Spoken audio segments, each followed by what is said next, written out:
If you're a non-traditional student, check out the Old Premeds podcast over at oldpremeds.org. This is the Pre-Med Year, session 209.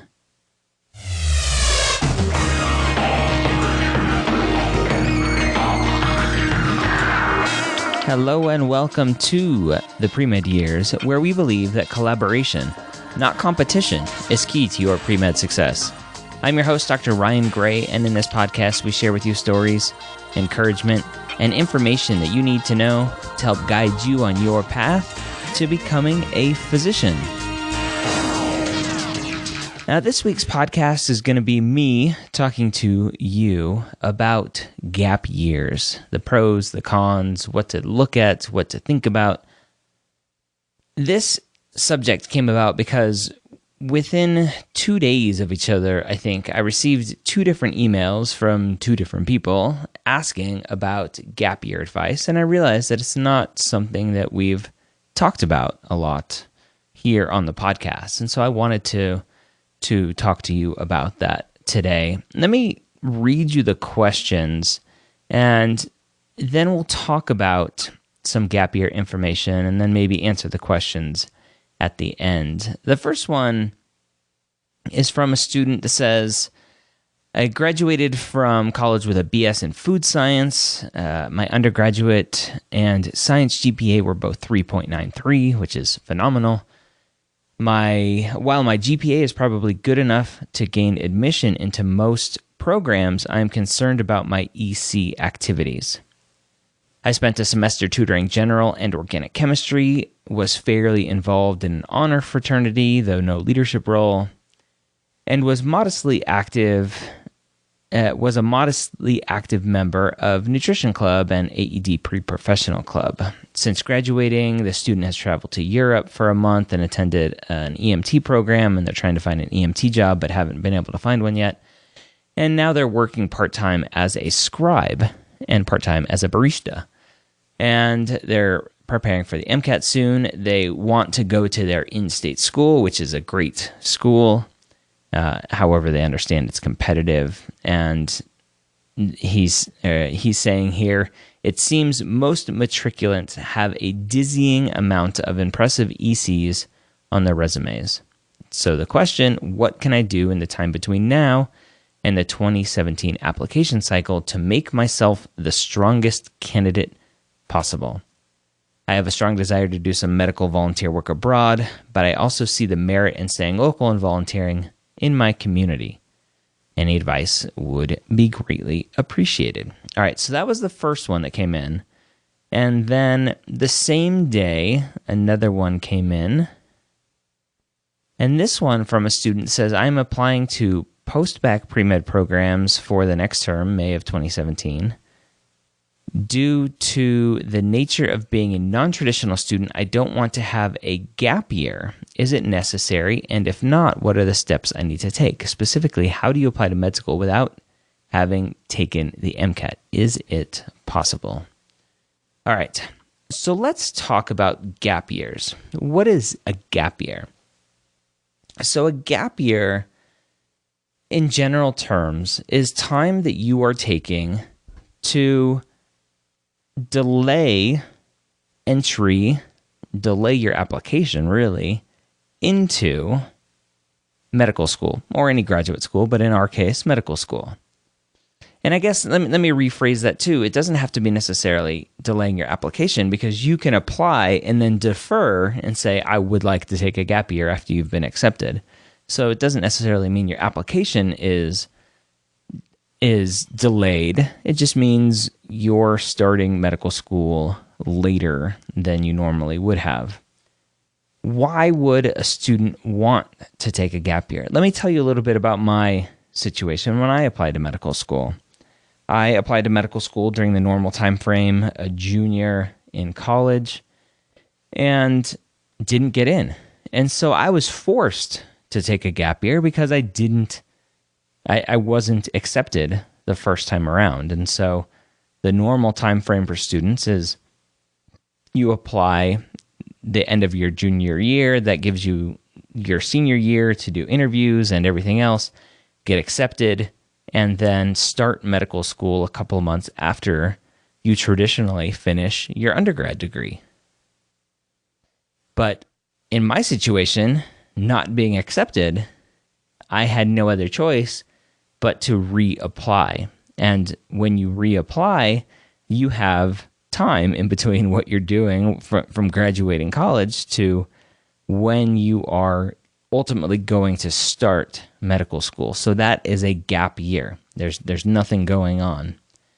Another reason a student might take a gap year, other than being forced to, like in my situation, a student may want to just take a break. Undergrad is hard. Being a pre-med is hard. You're studying for the MCAT. You're doing all this other stuff. Maybe you're just burnt out and you want to just stop. And so taking a gap year to catch your breath and get away from school for a little bit is okay. It'll help you recollect your thoughts, make sure that you're on the right path. A lot of students start this pre-med journey and put their head down and don't look up for a long time until they're in the middle of their applications going, what am I doing? I don't want to be here. This is not what I want anymore. And so a gap year will help you figure that out. So that's a good reason to take a gap year. And then the next thing here is what the first student's email that I read about having great grades, but not a lot of extracurriculars. So a gap year gives you that time. Maybe you've been so focused on grades and doing well on the MCAT that you've kind of pushed aside all of the extracurricular activities, and you don't have any clinical experience, and you don't have leadership experience or anything else. And so you want to take some time before you start medical school to get that experience, whether you think it's because you need it, quote unquote, need it in air quotes, for your applications, which I'll warn you not to think that anything is a necessity for applying to medical school. So don't take a gap year just because you think you need to get extracurriculars in. But if there's something that you want to do, if there's a research project, you found a PI doing a research project that interests you, and you're like, this is a once in a lifetime opportunity. I'd love to do research with you. Take a gap year, do some research with that person. If there's a volunteer or a work opportunity doing some amazing things in a clinical setting or even a non-clinical setting, but somewhat related to healthcare, and you're like, this is an opportunity that I can't pass up, then that's another one where take a gap year. Again, talking about my own experiences, while not necessarily the smartest thing, was I was doing non-clinical stuff. I was working as a personal trainer in Boston, so it's kind of working with patients, kind of, sort of, if you wanted to stretch it. But when I applied and was accepted, I called the school and said, hey, I would like to defer. I wanted another gap year. So I actually, instead of taking 2 gap years, I took 3, because the job that I was doing was giving me experience that I thought would be invaluable as a physician, as a person in general. I was managing a team of, I think, a dozen plus personal trainers. I was the second in line at the gym as far as management, and it was great experience. It was a large corporation, and so I learned the ins and outs of running a business and managing people. And so I called the school and said I would like to defer a year, and I told them why, and they were fine with that. So that was another reason to take a gap year. So one thing I mentioned a little bit before, I caution you to go into this thinking, what will look good on my application? You need to come at it from the standpoint of, what are you interested in? You need to ask yourself, what am I interested in that is somewhat medically related? This is not your time to go goof off for the year. It needs to be somewhat medically related so that schools understand that you're you're bought into this career and you're really interested in it. You're not out bumming around and are going to go get lost in the wilderness somewhere. So think about research opportunities and scribing opportunities and shadowing and mission trips or working at an underserved clinic or a free clinic or wherever. What ignites those passions in you as you're trying to figure out what to do? Don't think about what would the admissions committee want to see on my application, because as soon as you start thinking like that, you're going to end up in the wrong place. You're not going to be happy, and it's going to come through when you're writing about those experiences on your application. The next thing to think about when you're taking a gap year, or if you're thinking about taking a gap year and what to do during that gap year, is maybe there are some classes that you've always wanted to take that you never had time to take because you were busy squeezing in all the classes for your major and all of the medical school prereqs, and so you couldn't fit in taking a Spanish or an English writing class or whatever it is, any sort of fun extra class that you've always wanted to take. Take your time and take a class like that. Go work and pay your bills and go take a fun class. If you are worried about taking time off and having your skills diminish, your student skills diminish, maybe take another upper level science course and maybe boost up your GPA a little bit if you need it, or just take a course to keep your mind sharp. That's you can do that too. Another thing you can do, although because it's only a year, is try to fit in a master's program. So fit in an MPH or an MBA. We all know that medical school is expensive, and so why not take a gap year and save up some money and help pay for some expenses during medical school so you don't have to take out as many loans as you would normally. Or you can start paying down your debt that you have. Maybe you have some credit card debt. Maybe you have some other student loans, car payments, whatever it is. If you go back and listen to some of the interviews I've done on financial aid, I think the overwhelming consensus is that you should start medical school with as little debt as possible, because when you're entering medical school, you're not going to have time to work in other stuff. I worked my first 2.5 years of medical school, and that was because I entered medical school with debt and I needed to work and pay it off, and I think it was a big mistake. And so I've learned from that mistake, and now I try to preach to you not to follow in my footsteps and make those same mistakes. So you could work as a scribe. We've talked about scribing and how that's an amazing opportunity to gain clinical experience and work and build relationships with physicians and other members of the healthcare team and see how all of that works. So you can go work as a scribe. Our sponsor that sponsors the Pre-Med Years podcast, Elite Medical Scribes. Go check them out, medicalschoolhq.net, to find some scribing opportunities in a location near you. So those are things that you could be doing. The student that emailed talked about being an EMT. Being an EMT is obviously a great thing to do as well. Some great clinical experience, actually hands-on with the patient as you're out working and driving around the truck. So working, paying off debt, saving money are some things that you can do as well. So there are a lot of good reasons to take a gap year. The student, the second email that came in was more about postbacks and gap years.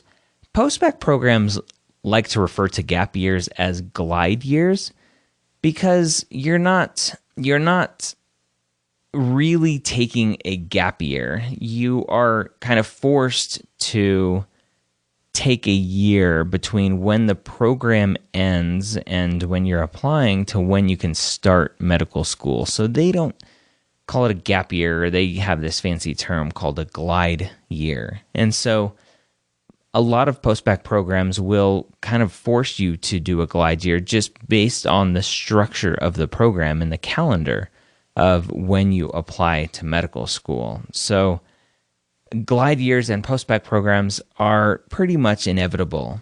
But if you find a postbac program that has linkages to medical schools and will allow you to apply to medical school very early on in the program so that when you graduate from the postbac program, you basically go straight into medical school, you can do that. So not all postbac programs will force you to do this glide year or gap year. If you find one with linkages that allow the application process to go on while you're still in the process of taking classes and preparing for the MCAT, then you should look into that. And I'll reiterate, those ones you're applying to medical school, some of those programs, you're applying to medical school before you have an MCAT score and before you've taken the MCAT, and you get a provisional, basically, a provisional acceptance to the medical school stating that you're going to finish your postbac classes with good standing, you're going to get a decent MCAT score, and then you go straight into medical school. So there are some options out there. So basically, do lots of homework. But there are some cons, some negatives about taking a gap year. The first is it's a year of your life or more. For me, it was 3 years that I took off from undergrad to from graduating undergrad to when I started medical school. Now, those 3 years, I got a ton of great experience, work experience and professional experience. I had relationships and built friendships, and all of that wouldn't have happened if I went straight into medical school. So while it is a negative that maybe you're delaying your career by a year, in the grand scheme of things, a year is nothing. Yes, maybe you're delaying a year of physician pay down the line, but again, in the grand scheme of things, a year is nothing. Those memories, those experiences are much more valuable. One of the biggest negatives that hit me hard after taking 3 years off was the fact that I forgot how to be a student, and that's a huge one. I took 3 years off, and when I started medical school, I had no clue what I was doing, and I struggled. And luckily, the first 2 classes that we took were anatomy and histology. Luckily, I was a rock star in anatomy, not to toot my own horn, but I loved anatomy. I was good at it. It was a very visual subject that I'm good at. And so I was fine with anatomy, but histology, man, that was a totally different thing. Yes, it's visual, but completely different because you're staring under a microscope and other things. And so I really struggled with that, and it took a long time to get me ramped back up and get in that mindset of studying all the time and everything else. So that's a huge negative. And one of those things we talked about earlier that you can do during a gap year is taking a science class. Maybe it's just one class to keep your mind sharp. And I wish I would have done that between my undergrad time and starting medical school, because I would have had a lot better, easier transition into medical school and being a medical student. So I really think those are some of really the only big negatives. Gap years are great. Your job as a physician is to build rapport with the patient so that when you're asking very personal questions, they will open up to you. And one of the best ways to build rapport is to be able to connect with them, not only as a doctor and patient, but just as humans. And the more life experiences that you have, the better you're going to be able to relate to patients talking about their problems, their struggles. And taking gap years and going out and being a non-student helps with that. If you're a non-traditional student, you already have a leg up in this. But if you're a traditional student taking a gap year, will give you that experience as well. There was a article, and I'll post it in the show notes for this podcast episode, which you can get at medicalschoolhq.net/209. There was an article printed in the Harvard Crimson about Harvard medical students, and there were Harvard undergrad students applying to Harvard Medical School. And it showed over the course of several years how there was a huge change in the makeup of students applying, that it was Harvard students being accepted into medical school far outweighed the number of Harvard alumni that were accepted into medical school. So the alumni were the gap year students, and the Harvard students were the ones that were traditional students. And so there was a drastic switch to the majority of the students that were applying and being accepted were gap year students. And the dean of admissions talked about in this article that when he started off in his class, I think he said it was his class, about 60% of the students came straight from college, and now it's only about 35%. Again, it says Harvard, it's one school, one dean of admissions, but it's a trend that we hear a lot in the admissions world, that the non-traditional student is the new traditional. And I know that's something that Rich from Old Pre-Meds likes to say a lot, that he heard at one of his conferences. So gap years, I think, are excellent. They give you a lot of opportunity to reflect and relax and get some experience in. One thing that you want to not do is goof off. Some people will say, go travel the world for a year. And while that may be okay, depending on what you're doing, don't go travel the world and goof off for a year. And a student that I talked to today talked about how he's a rock climber and a mountaineer, and so he was mountaineering and rock climbing for a year, and that hurt him in his applications last time because the schools in his mind didn't see that he was committed to the medical field. And I agree with that. You will be asked on your secondary applications. The question is on a lot of schools' secondary applications. If you have taken time off between graduating from college and applying to medical school, what have you done? And if you say, I've goofed off, then they're going to question your commitment to medicine. So do something medically related, whether it's research or scribing or shadowing. Stay in touch with the medical world during your gap years. All right, I think that's it. One thing I do want to mention, I talked about it a little bit already, is elite medical scribes. Being a scribe during your gap year is a phenomenal experience. Number one, you get paid. Number two, it's amazing clinical experience.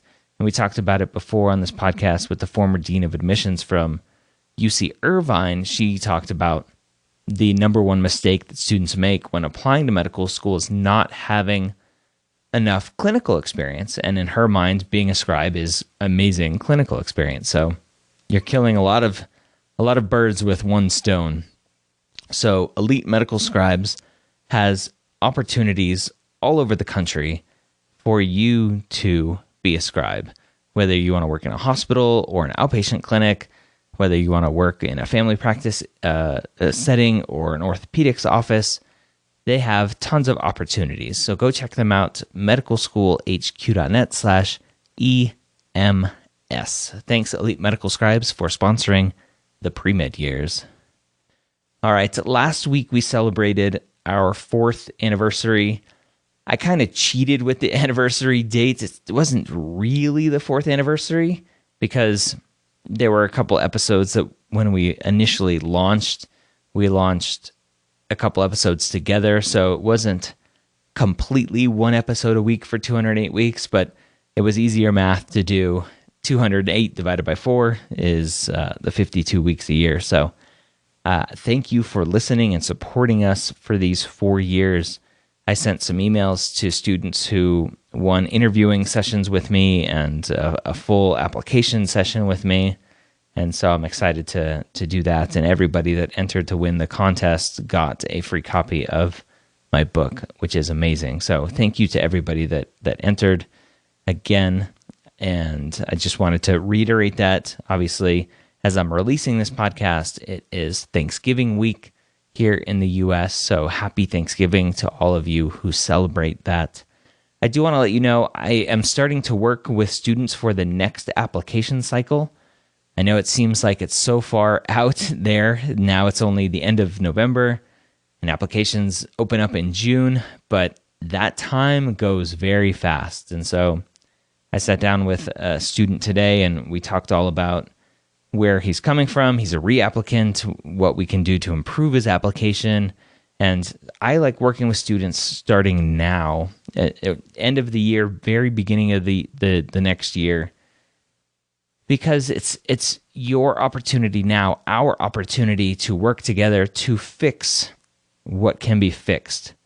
There are some advisors out there and coaches out there that will help you polish your application and make it look as good as it can, but I want to work with you now so that we can start fixing things that may need to be fixed. And so you can check out everything that I have to offer. Go to medicalschoolhq.net, and in the top menu bar, there's a services menu. Click that and find everything that we do there. Again, medicalschoolhq.net. All right, have a happy Thanksgiving. I hope you all have safe travels. If you're traveling, take the time off, relax, take a breather, remember why you're on this journey, remember why you're thankful to be on this journey, and hopefully I'll catch you here next week at the Medical School headquarters and the Pre-Mid Years podcast.